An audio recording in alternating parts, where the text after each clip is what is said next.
주제는 히스기야의 계속된 개혁, 이런 주제가 되겠습니다. 여러분, 개혁이라 하면은 뭘 막 두드리 부수고 뭐 이렇게 새로 만들고 이런 것만이 개혁은 아니에요. 개혁은 내 자신이 말씀 앞에 돌아가는 것이 바로 개혁이다. 이렇게 이제 우리가 말씀이 어떤 말씀이 있느냐, 말씀을 읽다가 보니까 내가 생활하고 있는 거 좀 다르네. 그러면 나는 내가 암만 잘하는 것 같아도 말씀을 보면 말씀이 나의 생활과 다르다면 말씀으로 돌아가야 됩니다. 이것이 바로 개혁이라고 할 수 있습니다. 제가 신학원에서 개혁주의를 가르칩니다.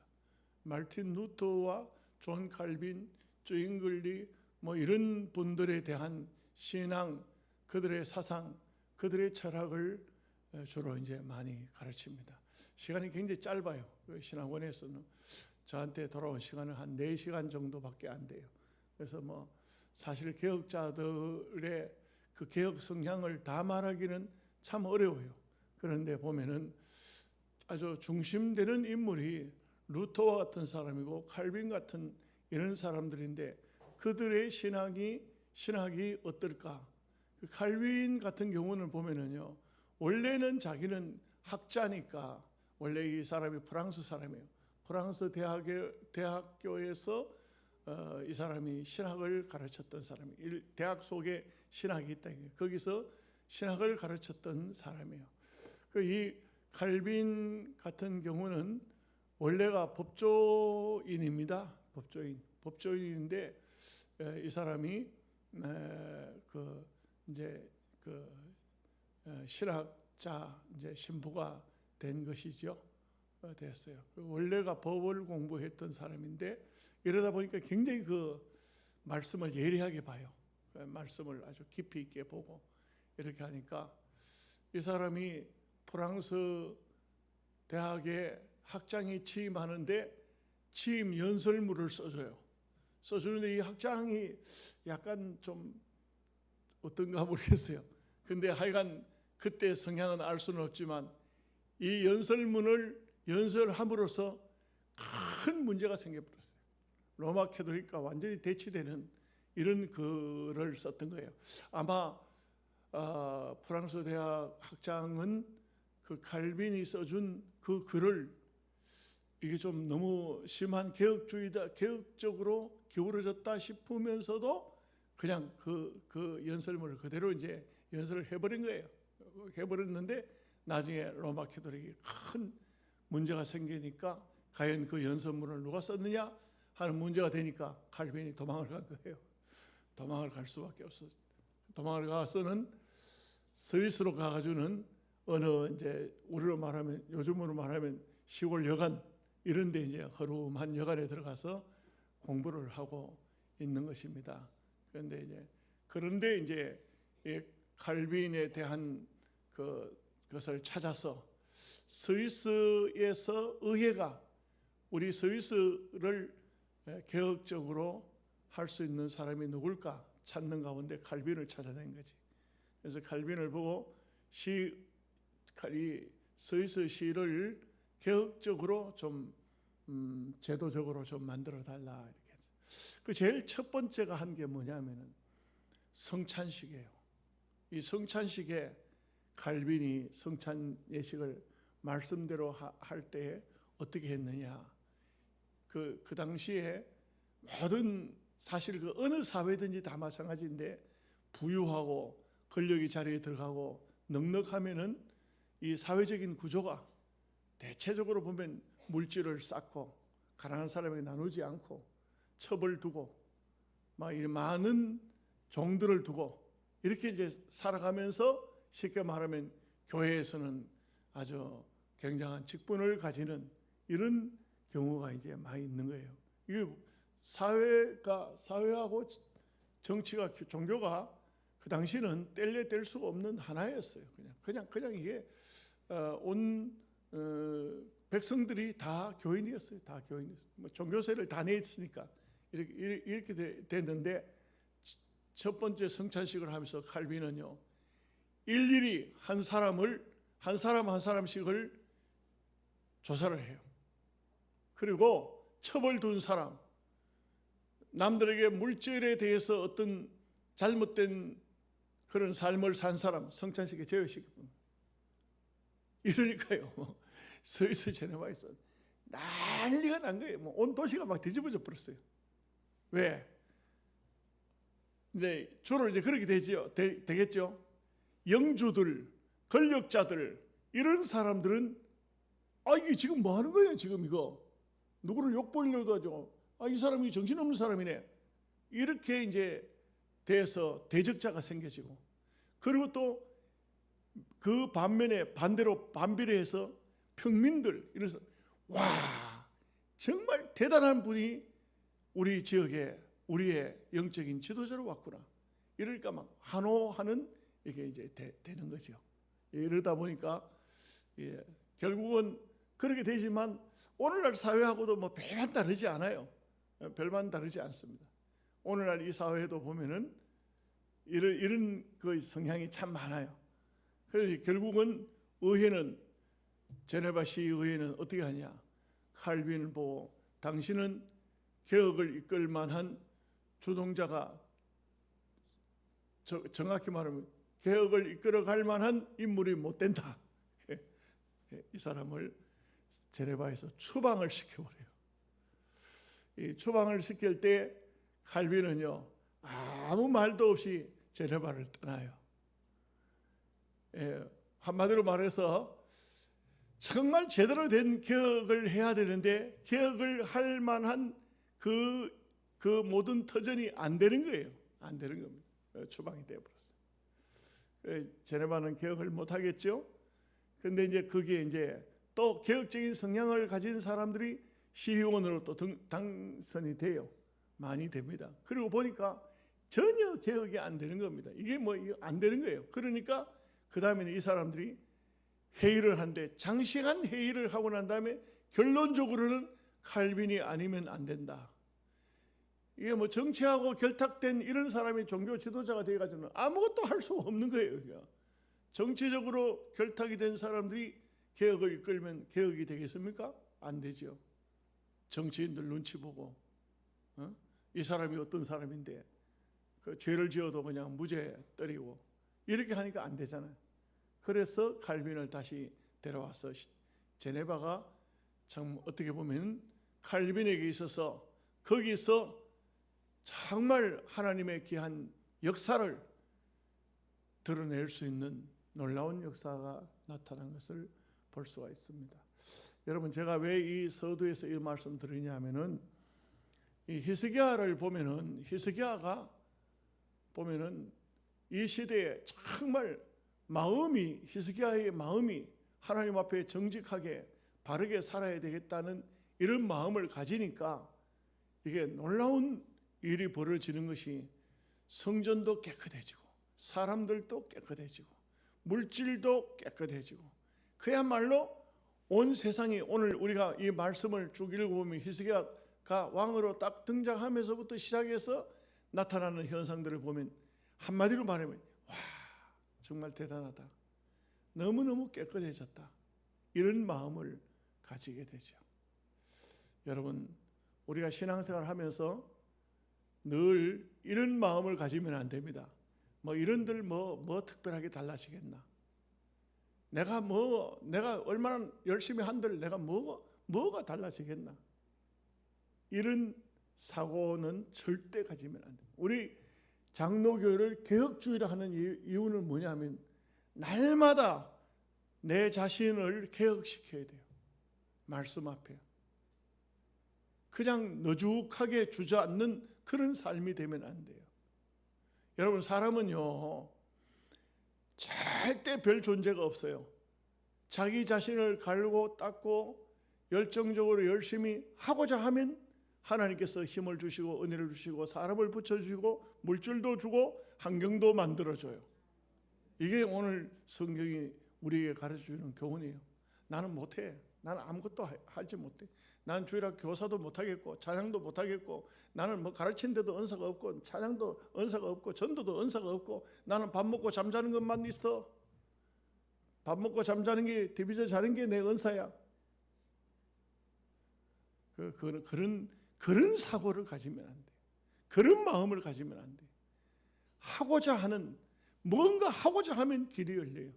뭔가 내가 하나님 앞에 기도하고 애를 쓰면은 거기는 하나님께서 은사를 주시고 또 능력을 주시고 역사하신다고. 이걸 믿어야 돼요. 이걸 믿고 우리는 우리 마음을 항상 오늘 히스기야를 통해서 본받아야 돼요. 개혁적으로 가자. 언제나 고치자.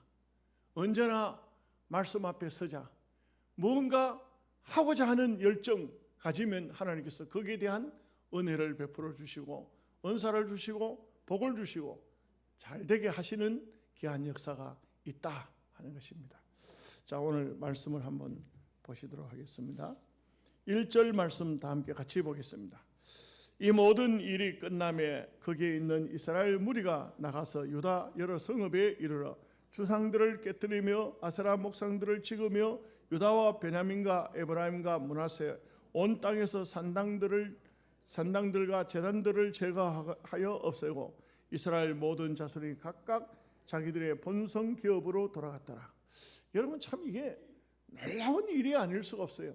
성전을 깨끗하게 하고 우상에 사용됐던 것은 다 갖다가 기드론 시내 갖다 불살라버리고 그리고 제사장들이 회개하고 레위인들이 새로운 자리를 찾고 백성들이 모두가 다 하나님 앞에 회개하고 절규를 지키고 이렇게 하고 난 다음에는 이제는 누군가가 앞장서서 하지 않고 자기들 스스로 나가서 주상이라는 것은 바알신이에요.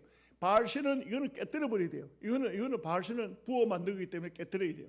그다음에 목상은 아세라상이에요. 아세라상은 이거는 도끼로 찍어버려야 돼요. 우리 천하 대장구, 지하 여장구처럼 세우는 거 있지 않습니까? 그런 식으로 해놓은 것인데 이거는 도끼로 찍어버리고 그리고 여기에 보면은요. 오늘 본문에 보면은 어떤 말씀이 나오냐면은 유다와 베냐민과 요거는 남쪽이에요. 남쪽 유다와 베냐민 그리고 에브라임과 므낫세는 북쪽이에요. 북쪽 남쪽에서부터 개혁 운동이 일어났는데 북쪽까지 올라갔다 이 말이에요. 사실상 이때에 벌써 북쪽은 굉장히 나라 꼴이 아니에요.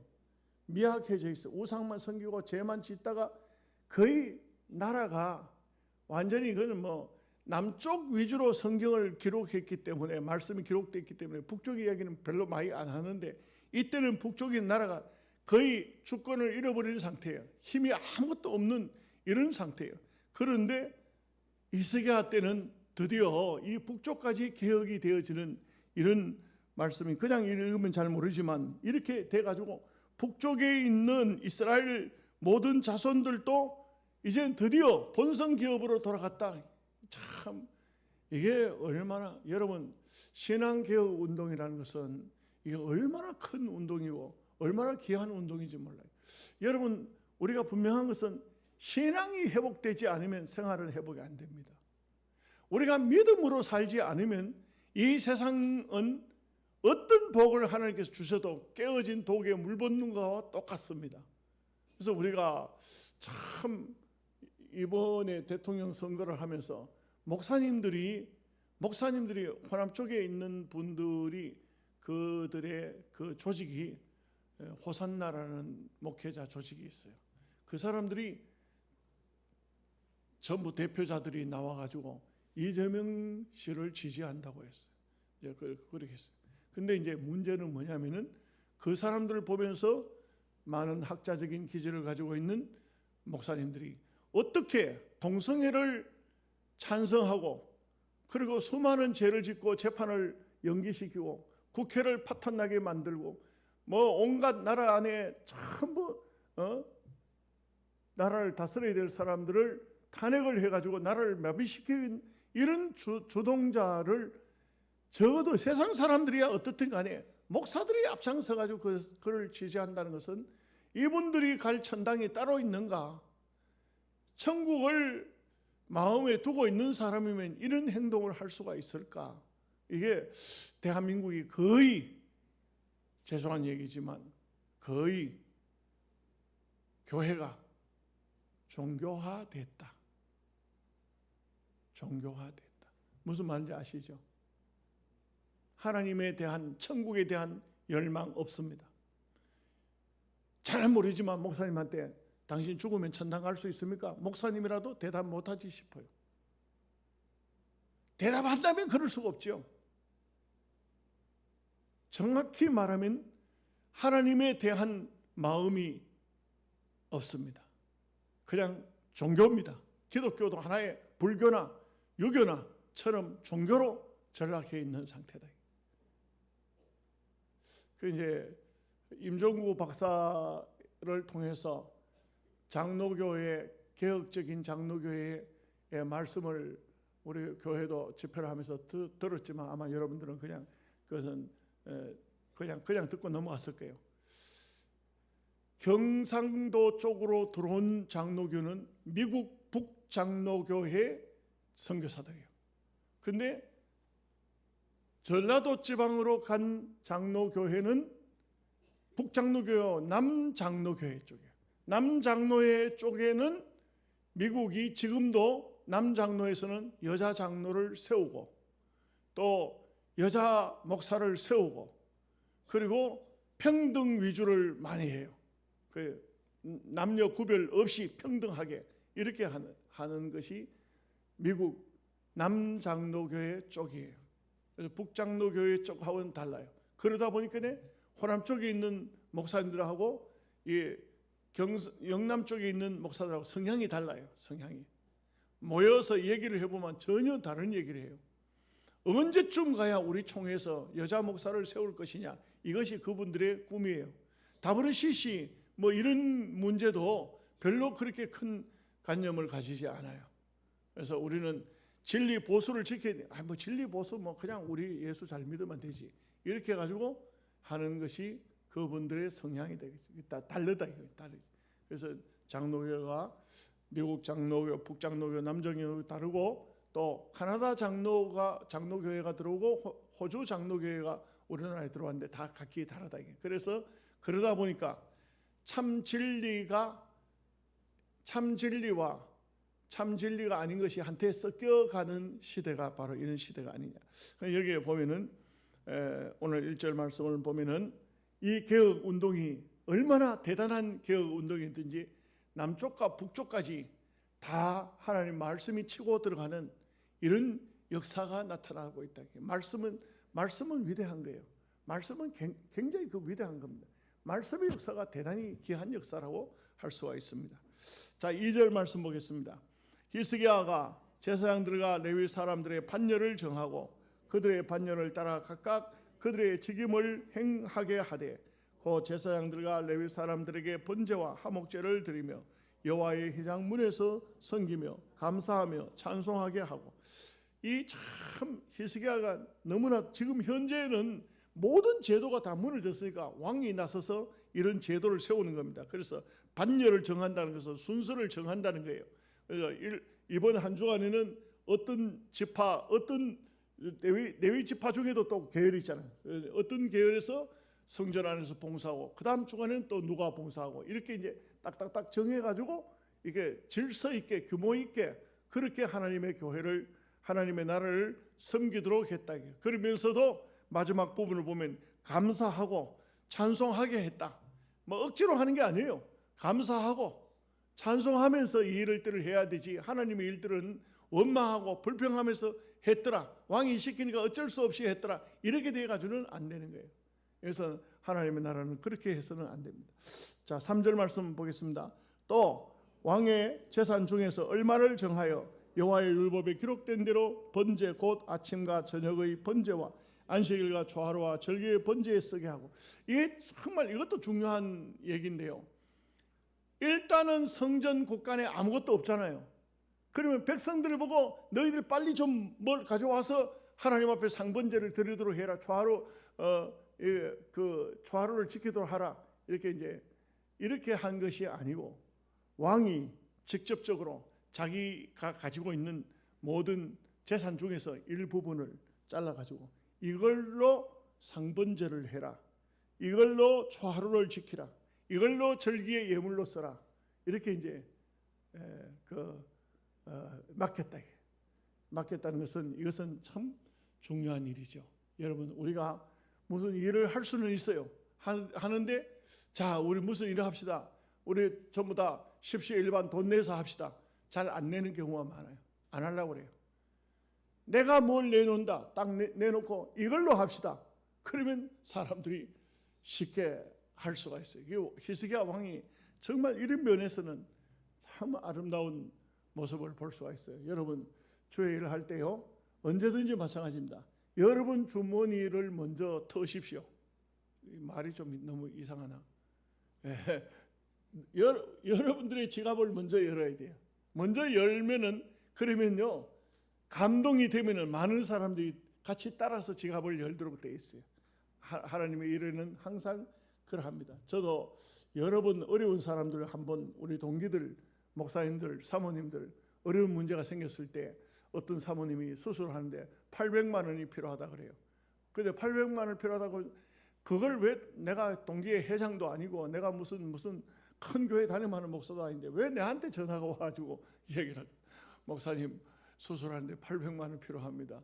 근데 제가 어디 뭐 말할 데도 없고 우리가 먹고 살기도 힘들고, 그 사모님 요양보호사하고 있어요. 그런 분인데 양 다리를 수술을 해야 되는데 그런 문제가 생겼어요. 그럴 때 제가 앞장서서 또 우리 동기들 방에다가 제가 그랬어요. 제일 먼저 사정을 다 얘기를 하고 내가 먼저 돈을 냈어요. 나는 그때 한 2번, 3번 가까이 냈는데 한 뭐 그렇게 많은 액수는 아니지만 그저 거의 한 100만 원 가까이 낸 것 같아요. 그래가지고 했더니 나중에는 그 사모님이 다시 연락이 와요.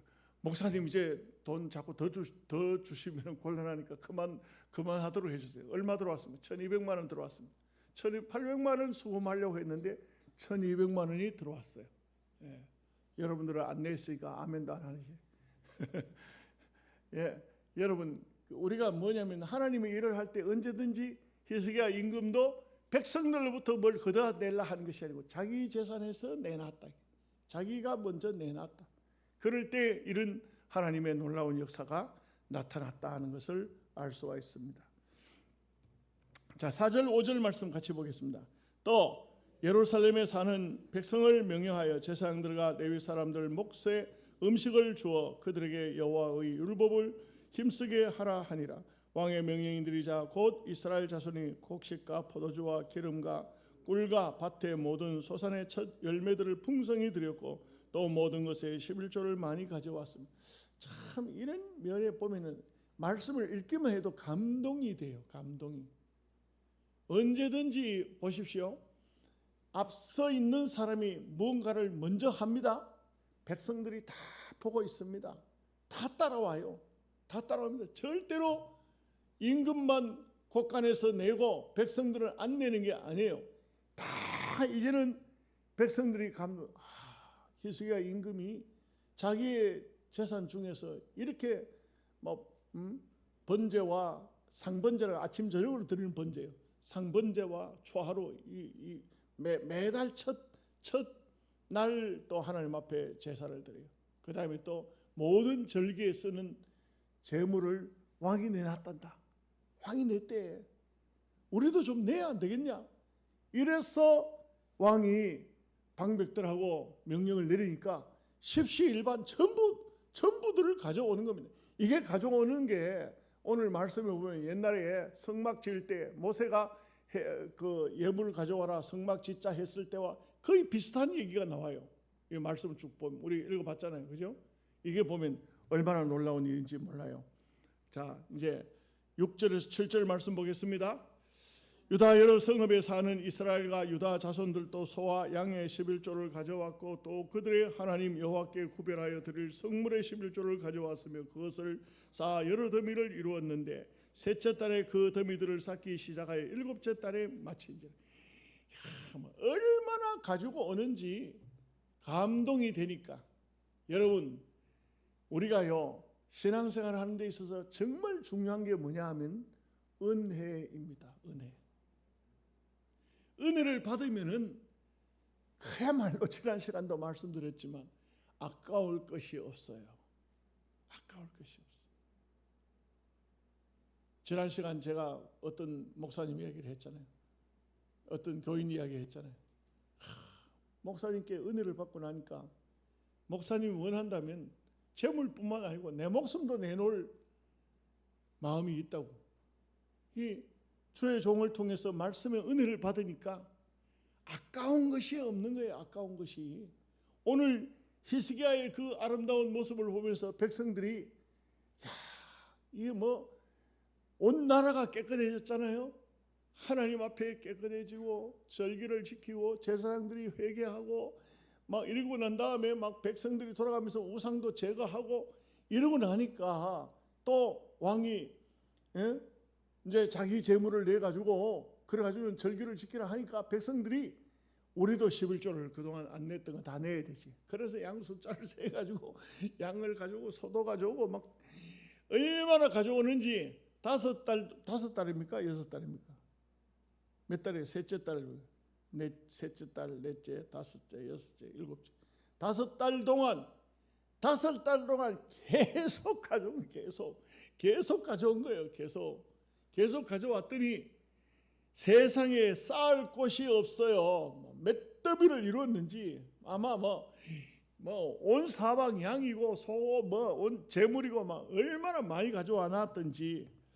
자, 8절 보십시오. 같이 보겠습니다. 히스기야와 방백들이 와서 쌓인 더미들을 보고 여호와를 송축하고 그의 백성 이스라엘을 위하여 축복하니라.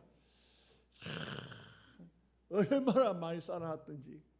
근데 이제 보면은 여기도 히스기야와 방백들이 이 쌓아놓은 물질을 보고 백성들을 우리 백성들 대단하다 위대하다 하지 않고 여기 보면 여호와를 송축하고 이 참 순서가 바로 되어 있어요. 순서가 바로 되어 있어요.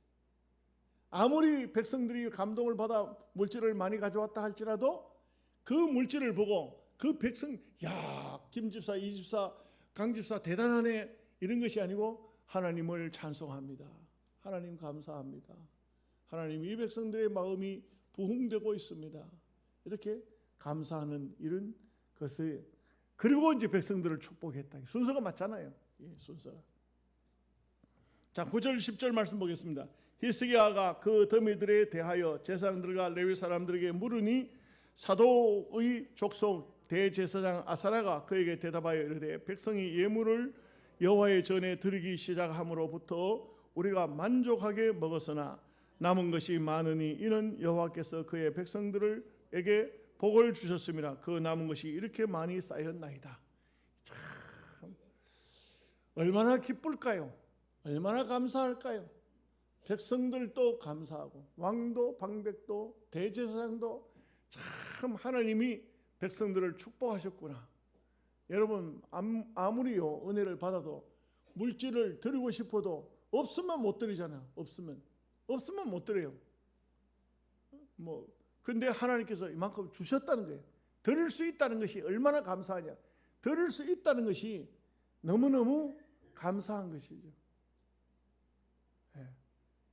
이번에 그 영남 지역 산불 있지 않습니까? 우리 노회 안에서 제가 보니까 우리 교회보다 훨씬 적은 교회인데 산불 헌금에 1,000만 원 이상 헌금을 한 교회도 있고요. 1,000만 원 이상. 또 우리보다 우리 교회보다 적은 교회인데 그것도 1,200만 원 했더라고요. 그래서 참 백성들이 성도들이 대단하구나. 이런 마음을 가지고 헌금한다는 것이 대단하구나. 그런데 이런 얘기해야 될지 모르겠습니다. 아예 헌금을 안 한 것 같아요.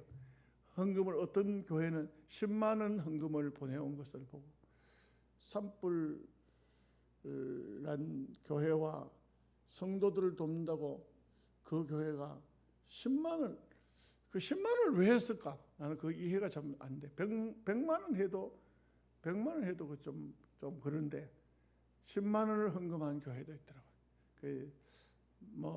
그 교회와 목회자의 성향이겠죠.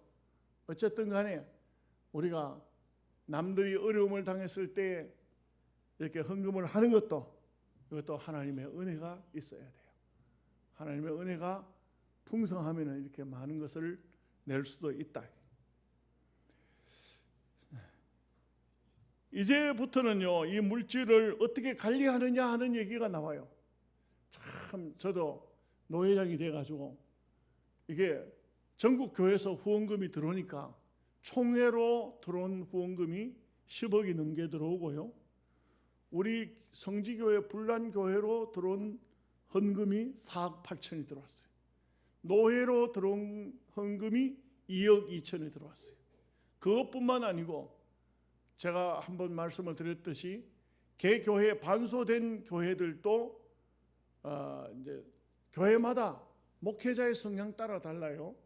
이제 교회마다 헌금이 들어오는데 어떤 교회는 이제 뭐 전국 교회다 보니까 이제 이름은 다 알 수 없습니다. 어디서 헌금이 들어왔죠? 들어오니까 당회를 해가지고 재빨리 불신자들 가정까지 다 그 헌금을 줬어요.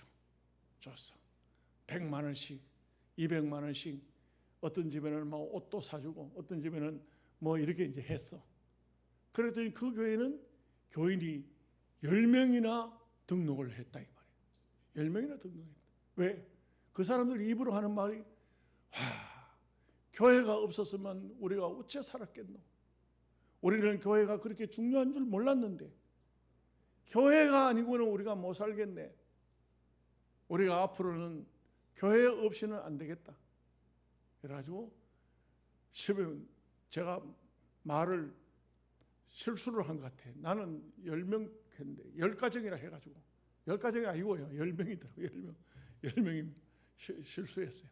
10명. 지금도 잘 나온대. 그렇게 했어.